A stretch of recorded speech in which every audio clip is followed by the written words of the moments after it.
aliran akidah yang dipelopori oleh dua tokoh besar, iaitu tokoh pertama Abu Hasan Al-Asy'ari dan yang kedua Abu Mansur Al-Maturidi.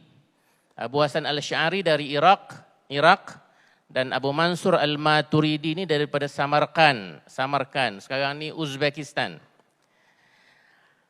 Kedua-dua tokoh ini walaupun mereka datang agak lewat. Tadi Ustaz Azlan kata, ada yang tanya kenapa tak ikut Rasulullah terus? Kalau dalam akidah ni, ikut Quran dan Sunnah cukup lah. Tak payahlah nak ikut Asy'ariyah ke Maturidiyah, nak sabut pun susah dia kata. Sejarahnya ialah dalam perkembangan akidah ini, memang prinsip akidah kita itu diambil dari Quran dan Sunnah. Prinsip-prinsip teras akidah kita yang kita tahu sebagai rukun iman pada hari ini itu, semuanya kita ambil daripada Quran dan Sunnah. Tetapi dalam sejarah, huraian tentang teras akidah ini diberikan dan dihuraikan ramai oleh para ulama yang muktabar. Dan cara manusia ini memahami akidah ini, dia ada kaedahnya. Dia tak boleh terus buka Quran, buka hadis, lepas tu dia dah boleh faham akidah tu secara tuntas, secara menyeluruh. Dia mesti disusun dengan baik cara kita memahami uluhiyah misalnya, tentang sifat-sifat Allah Subhanahu Wa Taala. Sebab dalam Quran banyak cerita tentang sifat-sifat Tuhan kan. Dalam Quran banyak bercakap tentang af'al Allah Subhanahu Wa Taala, perbuatan Allah Subhanahu Wa Taala. Tapi bagaimana kita nak memahami segala huraian-huraian yang diberikan oleh Al-Quran dan hadis itu secara tersusun. Inilah sumbangan yang paling besar yang diberikan oleh dua tokoh ini, iaitu Al-Asy'ari dan Al-Maturidi. Dan ulama-ulama yang datang selepasnya yang menghuraikan prinsip-prinsip yang telah diaturkan oleh dua tokoh besar ini. Sehingga dia menjadi satu aliran berfikir atau satu cara berfikir atau cara memahami akidah yang mantap, yang tersusun, yang sistematik, yang dipanggil sebagai aliran Asy'ariyah wa Maturidiyah. Itu satu. Yang kedua, majoriti umat Islam seluruh dunia memang berpegang mengikut huraian dua tokoh ini, Asy'ariyah wa Maturidiyah. Al-Azhar, universiti yang paling terkenal, yang paling masyhur dalam dunia Islam, kalau kita tengok dia punya silibus akidahnya, semua tersusun berdasarkan huraian aliran Asy'ariyah wa Maturidiyah. Jadi ini merupakan dipanggil Sawadul A'zam.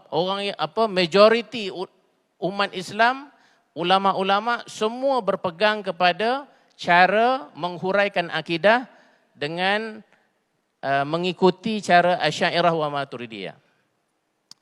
Yang ketiga, saya pendek je Ustaz. Yang ketiga, kenapa Asy'ariyah Maturidiyah itu muktabar atau diiktibarkan sebagai Asy'ariyah Maturidiyah? Kerana dalam sejarah akidah ni banyak musuh-musuh yang datang menyerang akidah Islam, yang mengelirukan umat Islam, dan yang paling hebat menyusun jawapan yang tuntas untuk menjawab serangan-serangan yang ditujukan kepada akidah Islam ini adalah ulama-ulama yang datang dari tokoh aliran Asy'ariyah wa Maturidiyah. Dalam sejarah mungkin kita pernah dengar aliran Mu'tazilah. Aliran Mu'tazilah ni dia terlalu mengagungkan akal. Dia bab-bab akidah ni dia semua pakai akal sahaja. Yang kemudian ada pula aliran yang terlalu berpegang kepada literal, harfi ayat Al-Quran dan hadis sehingga tidak langsung menggunakan akal. Ini dipanggil golongan mujassimah atau musyabbihah. Jadi aliran Asy'ariyah Maturidiyah yang ditanyakan oleh Ustaz Azlan tadi, inilah sebenarnya aliran dan tokoh-tokoh ulama-ulama yang mengambil jalan yang sederhana, yang wasatiyah, yang seimbang antara akal dengan nakal, antara wahyu dengan prinsip-prinsip akal dalam menjawab isu-isu dan persoalan-persoalan yang datang dari luar. Sampailah pada hari ini. Hari ini pun tidak kurang kita punya cabaran-cabaran akidah kan. Ajaran-ajaran sesat. Sekarang ni ada yang mengaku Tuhan, ada yang mengaku Imam Mahdi, ada yang mengaku Nabi itu adalah Allah Subhanahu Wa Taala dan lain-lain lagi.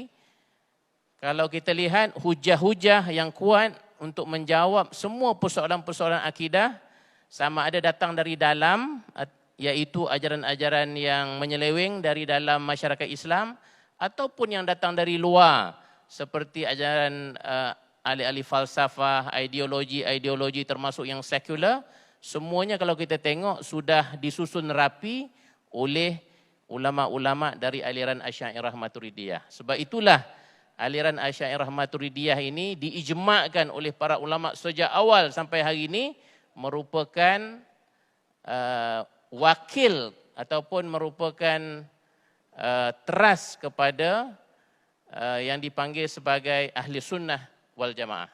Terima kasih.